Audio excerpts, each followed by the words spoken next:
Assalamualaikum. Sehat. Alhamdulillah, syukur. Terima kasih. Ya.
Bismillahirrahmanirrahim. Assalamualaikum warahmatullahi ta'ala wabarakatuh. Alhamdulillahi rabbil alamin, wassalatu wassalamu ala ashrafil anbiya'i wal mursalin wa ala alihi wa sahbihi ajma'in. Allahumma inna nas'aluka al-'afwa wal 'afiyata fid dunya wal akhirah. اللهم أعنا على ذكرك وشكرك وحسن عبادتك. اللهم فقهنا في الدين وعلمنا التأويل واجعلنا من عبادك الصالحين. يا مقلب القلوب ثبت قلوبنا على دينك. يا مصرف القلوب صرف قلوبنا على طاعتك. أما بعد. Yang dimuliakan Al-Fadhil Tuan Imam Tuan Bilal, pengerusi dan seluruh ahli jawatan kuasa masjid, para alim ulama, pimpinan masyarakat, seterusnya muslimin muslimat yang dirahmati Allah Subhanahu wa taala sekalian. Jadi insya-Allah tuan-tuan, malam ni saya nak menyambung berkenaan dengan sirah peperangan yang berlaku zaman Nabi.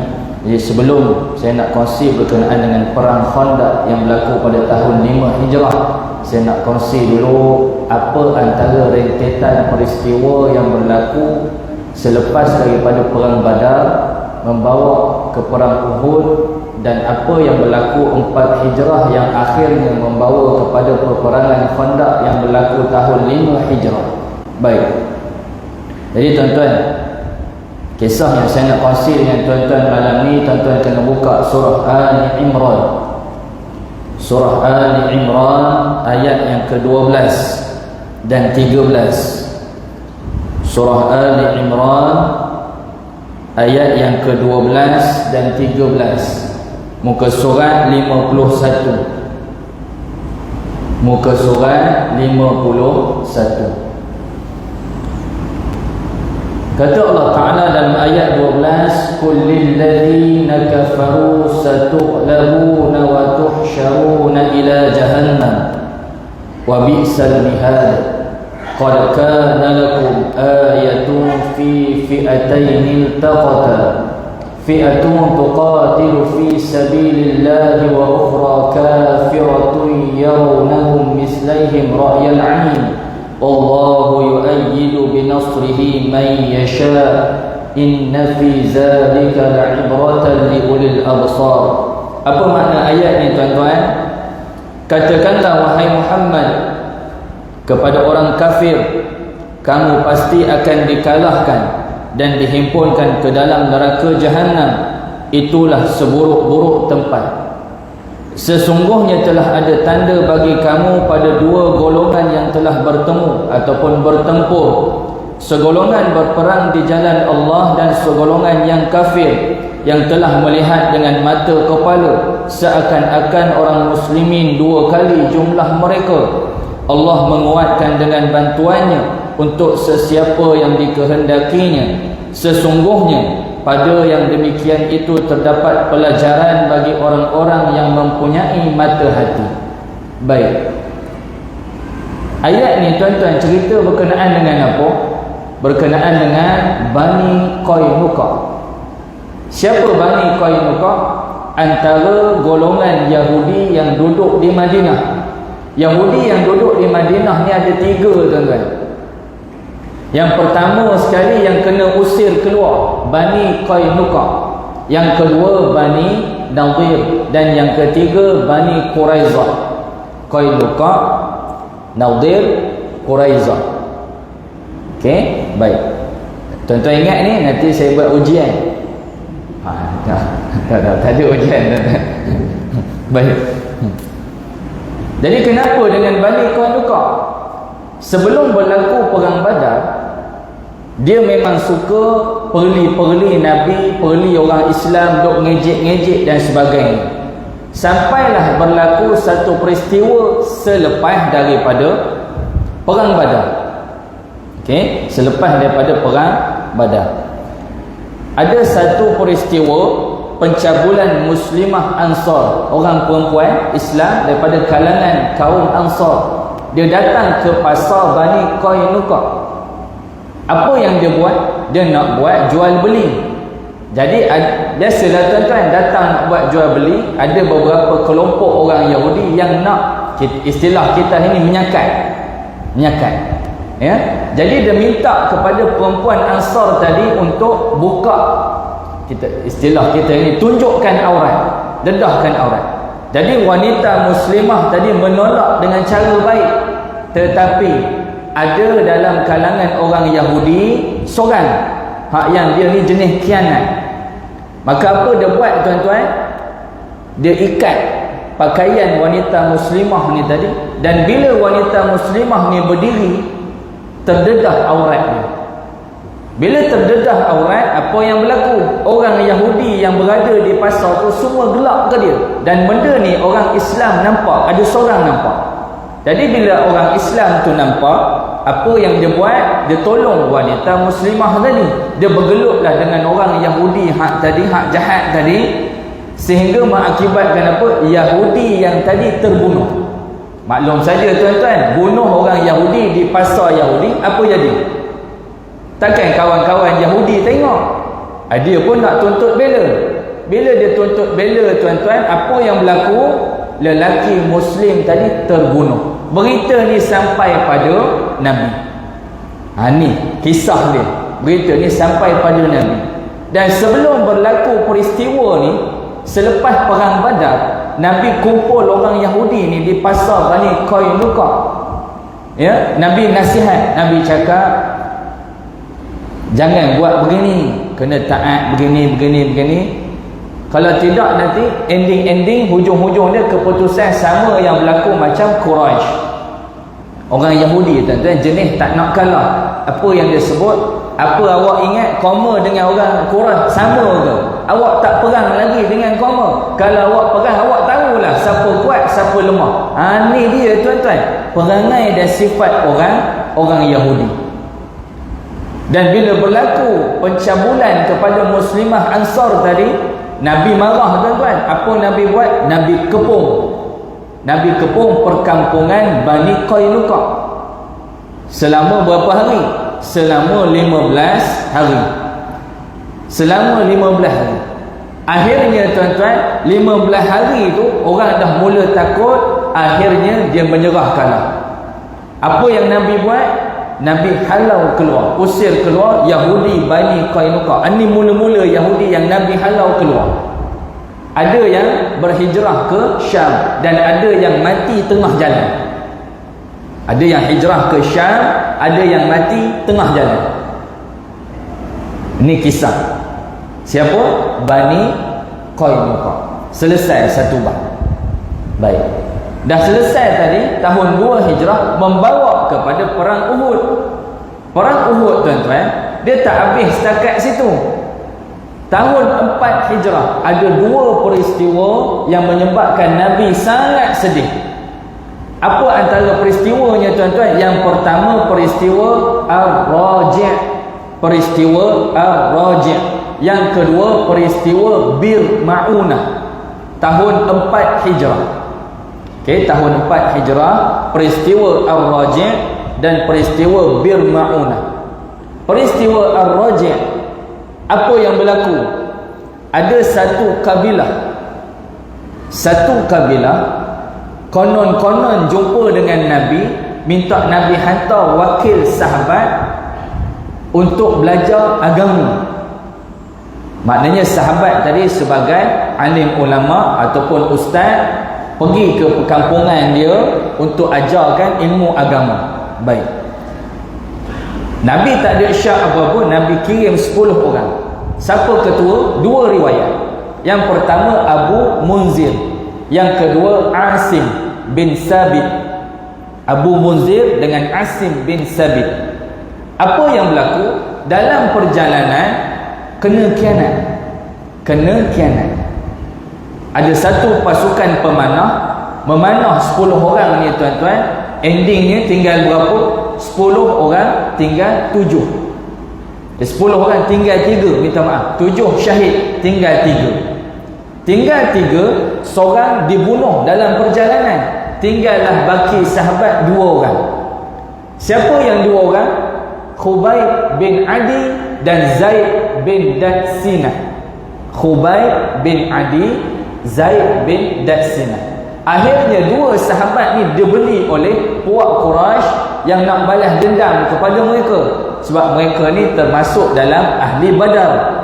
Kan ramai orang Quraisy terbunuh dalam perang Badar. Jadi disebabkan mereka tahu 2 sahabat ni ahli Badar, apa yang berlaku? Mereka beli.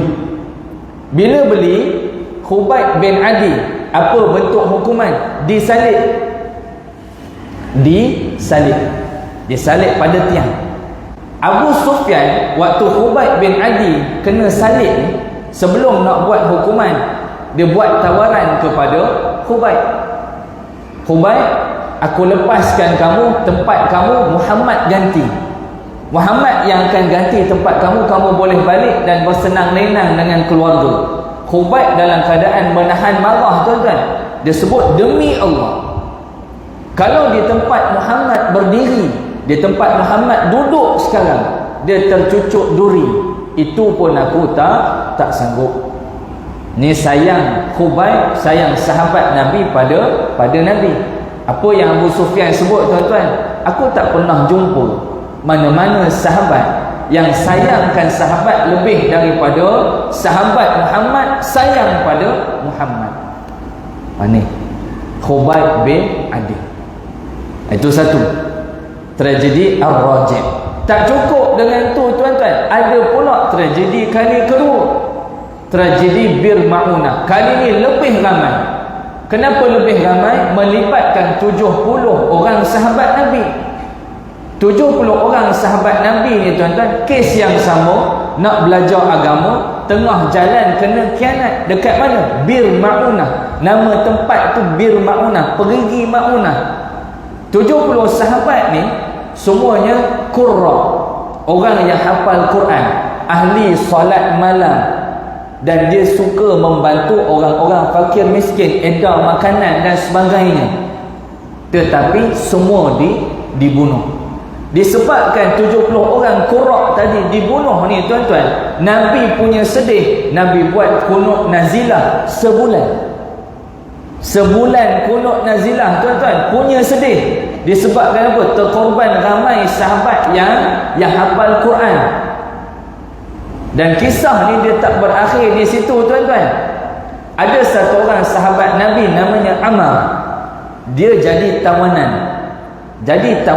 Ditangkap oleh Ammar juga. Ammar bin Tufail. Tadi Ammar juga. Tangkap Ammar juga.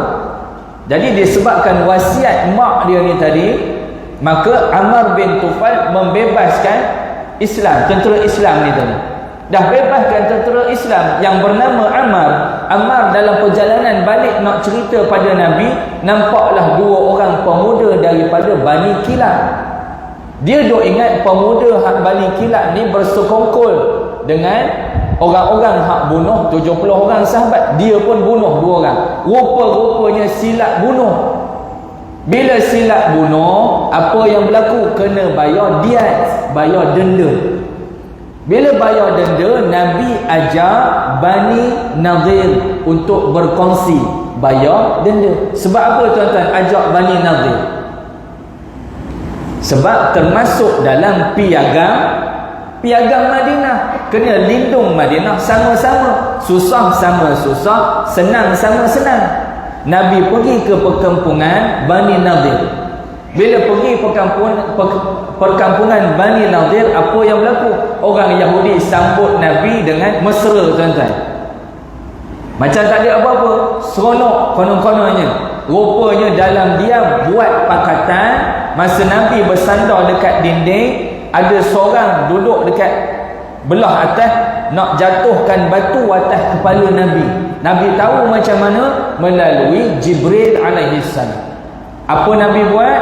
Nabi balik semula ke Madinah, kepung perkampungan Bani Nadir, bagi tempoh 10 hari untuk keluar. Sebab apa? Khianat perjanjian dan khianat Nabi, nak bunuh pemimpin, nak bunuh ketua negara. 10 hari datang Abdullah bin Ubay. Apa dia sebut? Jangan keluar, nanti koi datang bawa. Dia tak kata koi lah tuan-tuan, saya ubah dalam masa tu. Oh, Abdullah bin Ubay pun koi juga, orang terbeluh dia. Bukan orang terbeluh. Dia cakap bahasa dia lah, ya. Dia sebut, demo jangan keluar, nanti aku datang bawa pembantu. Mana kita sama-sama pertahankan kampung demo ni. Gitulah lebih kurangnya tuan-tuan. Rupanya tunggu tak datang-datang Abdullah bin Ubay, dengan bantuan-bantuan pun tak datang. Kena scam tuan-tuan. Bila kena scam, apa yang Nabi buat?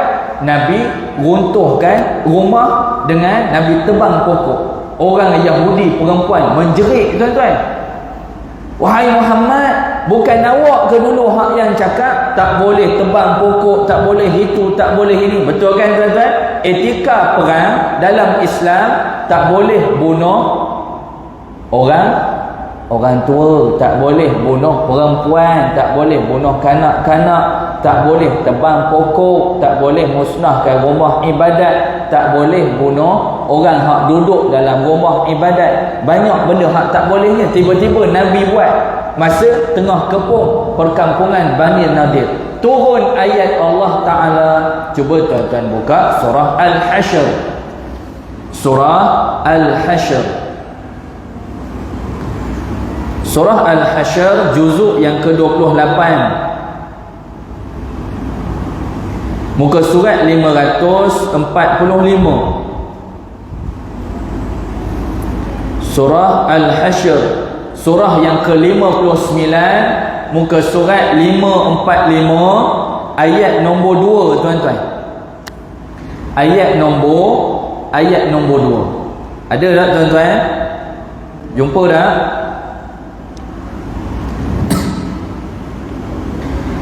Huwal ladzi akhrajal ladzina kafaru min ahlil kitab min diyarihim li awwalil hashr ma zanantum an yakhruju wa zannu annahum mani'atuhum husunuhum min Allah fa atahumullahu min haitsu lam yahtasibu wa qazafa fi qulubihim ar-ru'b yukhribuna buyutahum biaydihim wa aydil mu'minin fa'tabiru ya ulil absar. Apa makna ayat ni tuan-tuan? Dialah yang telah mengeluarkan orang-orang kafir di antara ahli kitab dari kampung halaman mereka pada julung-julung kali mereka berhimpun hendak memerangi Rasulullah. Kamu wahai umat Islam tidak menyangka bahawa mereka akan keluar disebabkan bilangannya yang ramai dan pertahanannya yang kuat, dan mereka pula menyangka bahawa benteng-benteng mereka akan dapat menahan serta memberi perlindungan kepada mereka dari azab Allah. Maka Allah timpakan azabnya kepada mereka dari arah yang tidak terlintas dalam fikiran mereka, serta dilemparkannya perasaan cemas takut ke dalam hati mereka. Lalu mereka membinasakan rumah-rumah mereka dengan tangan mereka sendiri dari dalam, sambil tangan orang-orang yang beriman yang mengepung mereka berbuat demikian dari luar. Maka insaflah dan ambillah pelajaran dari peristiwa itu, wahai orang-orang yang berakal fikiran serta celik mata hati. Ini ayat turun untuk buat apa tuan-tuan? Untuk mengatakan kepada orang Yahudi tadi, itu yang Nabi buat, runtuhkan rumah, tebang pokok kurma, strategi perang. Okey, baik. Jadi apa yang berlaku tuan-tuan? Bani Nadir diusir keluar. Bila diusir keluar, apa yang berlaku? Dia jadi rasa tak puas hati. Bila tak puas hati, berlaku tahun 5 Hijrah. Apa yang berlaku 5 Hijrah? Dia buat pakatan. Dia nak serang, dia saja nak serang Nabi. Dia tak cukup orang. Maka apa dia buat? Dia tahu ada dalam kalangan orang Quraisy beberapa kabilah yang tak puas hati dengan Nabi. Maka dia pakat. Dan ada pula orang-orang Yahudi yang kita kira sebagai pembesar Yahudi, antaranya Huyai bin Akhtab. Tuan-tuan pernah dengar nama Huyai bin Akhtab? Huyai bin Akhtab ni siapa tuan-tuan? Ayah mertua Nabi. Macam mana boleh jadi ayah mertua? Sebab Nabi bernikah dengan anak dia. Siapa nama anak Huyai? Safiyah binti Huyai. Ini salah seorang daripada isteri-isteri Nabi. Isteri Nabi ada berapa orang semua tuan-tuan? Kita semak ulang kaji ya. Yang pertama Khadijah binti Khuwailid. Yang kedua, ni saya sebut tak ikut urutan lah. Yang kedua Saudah binti Zam'ah. Yang ketiga Hafsah binti Umar. Keempat Aisyah binti Abu Bakar. Yang kelima Zainab binti Jahsy. Yang keenam Zainab binti Khuzaimah. Yang ketujuh Juwairiyah. Yang ke-8 Safiyah binti Huyai. Yang ke-9 Maimunah binti Haris. Berapa dah tadi tuan-tuan? 9 kan? Dan ada setengah riwayat yang sebut 15, 13 dan sebagainya. Banyaklah riwayatnya tuan-tuan. Okey, nanti tuan-tuan dah ingat nama hak lain, tuan-tuan tambah saja dalam nota, tak ada masalah. Baik.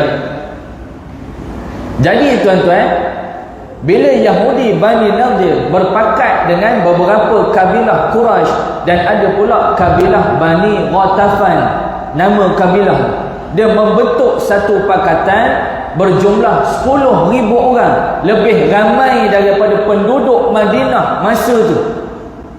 Makna kalau serang Madinah, berjaya masuk, tak kena gaya, tumbang Madinah tuan-tuan, tak kena gaya.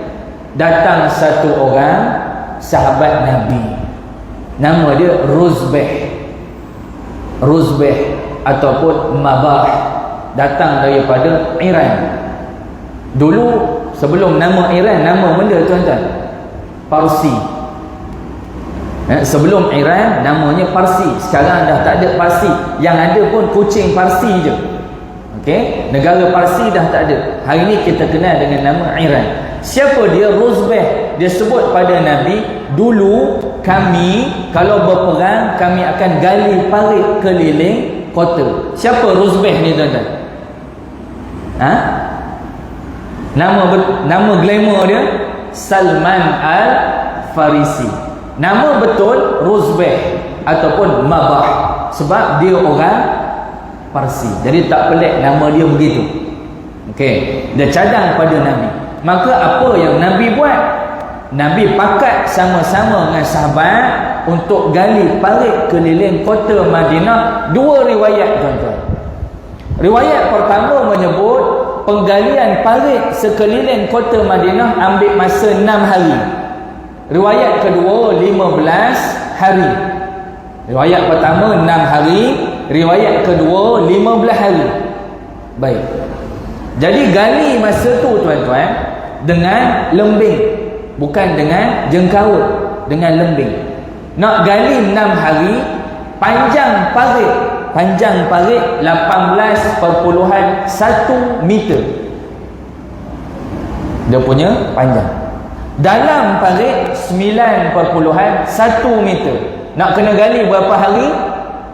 6 hari. Riwayat pertama. Kalau ambil riwayat kedua 15 hari dalam keadaan cuaca panas. Tu riwayat pertama, hak ukuran parit tadi. Riwayat kedua pendek sikit, panjang 5 meter, dalam 3 meter. Tahan sikit lah pada 9 meter tadi, tapi tahan tuan-tuan. Benda gali pakai lembing, tanah berbatu, air kena kita sekali haru gitu, balik kita tuan-tuan. Kena pula gali tengah panas dalam keadaan perut lapar. Makanan yang ada masa tu apa? Ni nak cerita kesusahan, belum cerita perang lagi tuan-tuan. Nak menggambarkan kesusahan time perang. Minyak campur dengan tepung. Minyak campur dengan tepung, makan. Memang tak termakan. Dek, sahabat-sahabat Nabi tak termakan tuan-tuan, tak mampu nak masuk mulut pun. Ni nak menggambarkan kesusahan. Dan sahabat Nabi tuan-tuan lapor pada Nabi, dia punya lapar. Lapar dia lapor pada Nabi sebab badan dah cengkung, tenaga banyak keluar, cuaca panas, dia ikat perut dengan batu kan. Tak nak bagi rasa lapar sangat, tapi tetap lapar tuan-tuan, tak tahan.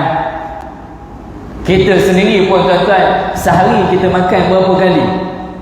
Makan tu nanti dulu, minum. Kita kira hak minum dulu. Minum pagi, minum awal pagi, minum tengah hari, minum awal petang, minum petang, minum malam, minum lewat malam. 7 kali tuan-tuan. Minum saja, belum cerita makan. Yang sahabat Nabi ni tuan-tuan nak mempertahankan kota Madinah daripada serangan 10,000 orang. Apa yang berlaku? Ikat perut dengan batu, pergi mengadu pada Nabi. Nabi buat apa tuan-tuan? Nabi selak baju Nabi.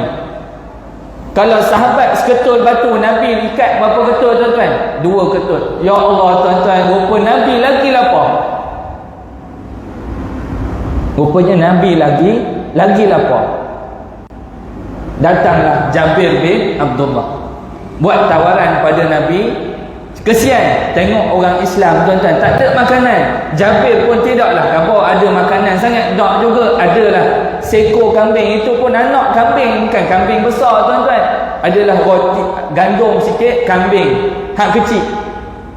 Ajak pada Nabi, pesan pada Nabi, wahai Rasulullah, ada makanan sikitlah di rumah aku. Ajaklah 3-4 orang datang makan di rumah aku. Nabi tuan-tuan, Nabi ni sikap Nabi, kalau ada makan, dia makan dia dulu ke dia hulur pada orang dulu? Dia bagi sahabat-sahabat dia dulu tuan-tuan. Maka bila Jabir datang ajak Nabi makan, Nabi buat pengumuman, mari belaka, Jabir ajak makan di rumah. Jabir ajak 3-4 orang, Nabi ajak 1,000 orang. Biru muka tuan-tuan. Kalau kena ke kita lah, biru muka. Allah, kambing seekor je, itu pun hak kecil. Adalah dalam periuk kecil tuan-tuan. Tapi nak khabar apa tuan-tuan? Mukjizat Nabi. Nabi pergi dulu, Nabi yang cedokkan sahabat Nabi makan sampai kenyang. Yang last sekali baru Nabi. Kalau ikut-ikutlah tuan-tuan, siapa yang paling lapar? Nabi yang paling lapar. 2 ketul batu ikat dekat perut tuan-tuan. Sahabat Nabi baru seketul. Dah habis Nabi makan, ada berbaki lagi atas periuk, tak terusik sikit pun. Tuan-tuan jangan buat. Jangan buat. Apa dia mau makan dulu, kau cedokkan. InsyaAllah memang tak ada tinggal untuk kita. Sebab kita bukan ada mukjizat tuan-tuan. Itu satu. Yang kedua tuan-tuan, yang berlaku time tengah gali parit, satu orang sahabat Nabi, Nu'man, ni nak cerita mukjizat Nabi. Nu'man datang bawa segenggam kurma. Nabi minta, Nu'man mari sini bawa kurma tu. Nabi letak atas kain, Nabi panggil semua sahabat-sahabat makan.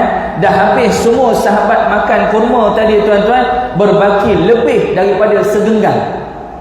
Ya Allah tuan-tuan, inilah mukjizat. Cubalah tuan-tuan buat nanti time iftar perdana. Hak yang kurma tu bawa segenggam, bagi-bagi tengok ada baki tak. Ya, baik.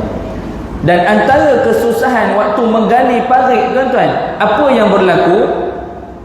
Nabi ni, sahabat Nabi, dia gali tu tuan-tuan, ada satu batu besar yang tak berjaya dipecahkan oleh sahabat-sahabat. Mengadu pada Nabi. Nabi datang, Nabi pecahkan.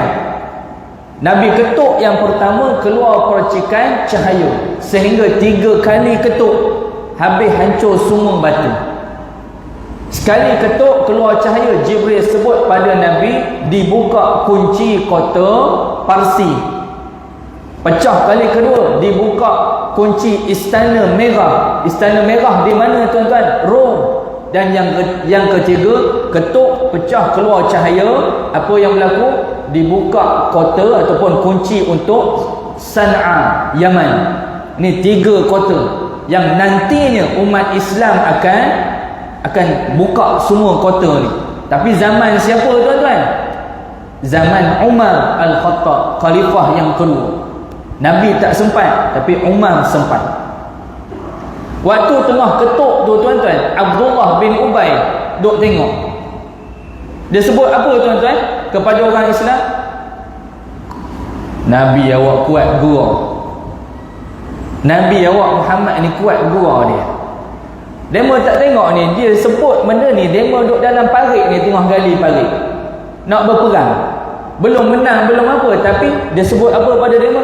3 kota yang demo akan berjaya buka. Agak-agak logik tak? Abdullah bin Ubay. Maka tuan-tuan, sampailah hari peperangan. Sampai hari peperangan tuan-tuan, berkenaan dengan perang Ahzab. Tuan-tuan kena buka surah Ahzab. Cuba tuan-tuan buka surah Ahzab, surah yang ke-33, ayat nombor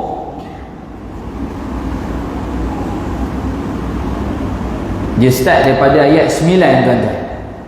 Ayat 9. Okay, cuba kita tengok ayat 9 surah Al-Ahzab, surah yang ke-33, ayat nombor 9.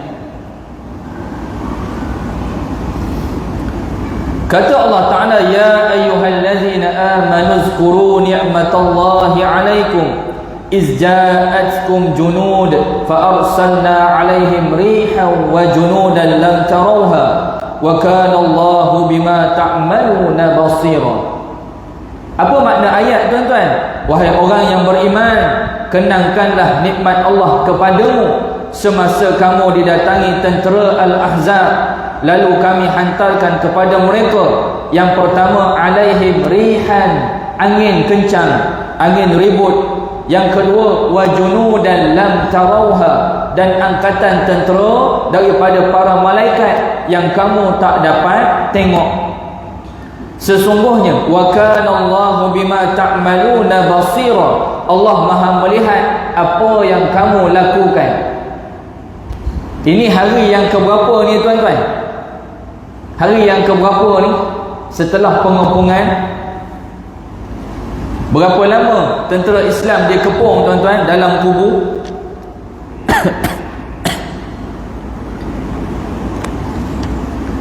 Berapa lama tuan-tuan? Ha? Tentera Islam dikepung berapa lama dalam kubu? Ada tak sampai sebulan? Ada.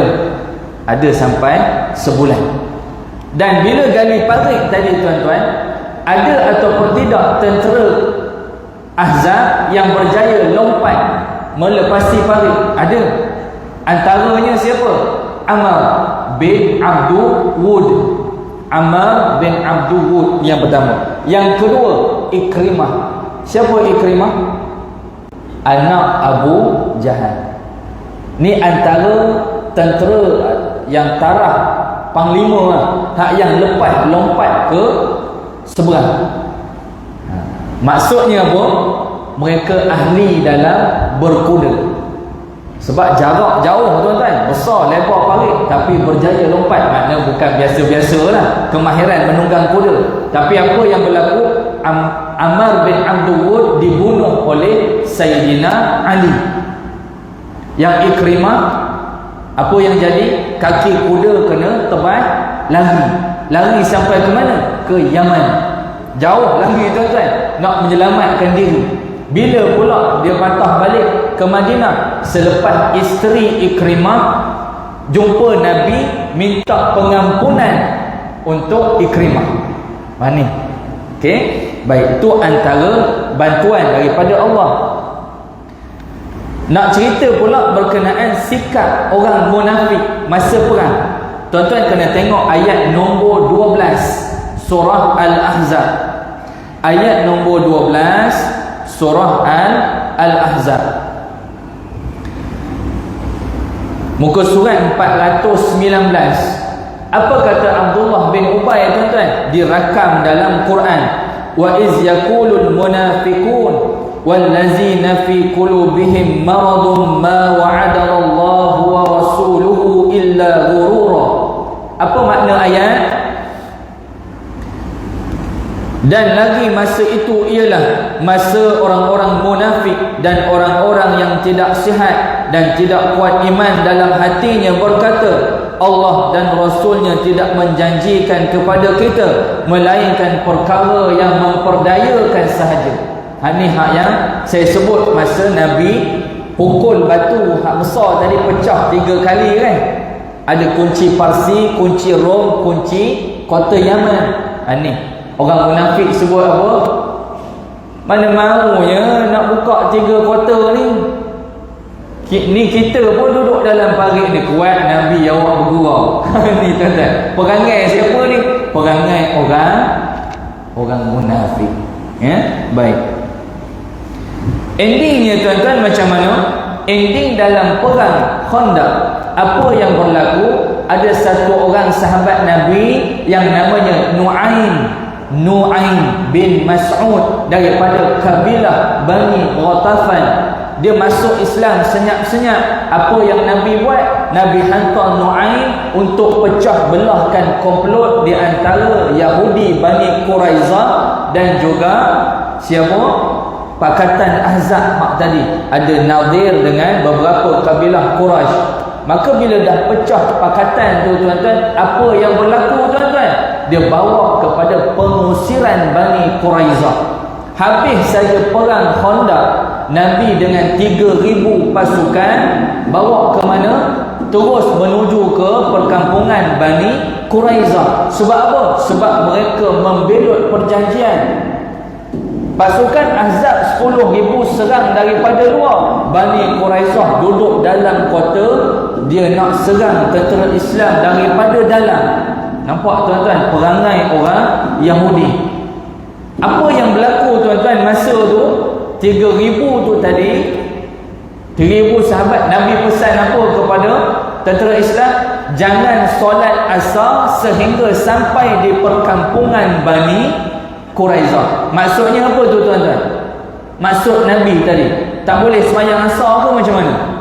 Jadi sahabat Nabi ada 2 ijtihad. Ada sahabat yang solat asar dulu baru pergi ke perkampungan Bani Quraizah. Ijtihad sahabat yang kedua, diorang bergerak cepat ke perkampungan Bani Quraizah. Dah sampai dekat Bani Quraizah baru mereka solat asar. Kenapa Nabi ni nak sangat cepat pergi ke perkampungan Bani Quraizah ni tadi tuan-tuan? Sambung nanti. Kita tanggung dengan tasbih kafarah dan suratul asri. Subhanakallahumma wa bihamdika asyhadu an la ilaha illa anta astaghfiruka wa atubu ilaik. Assalamualaikum warahmatullahi taala wabarakatuh.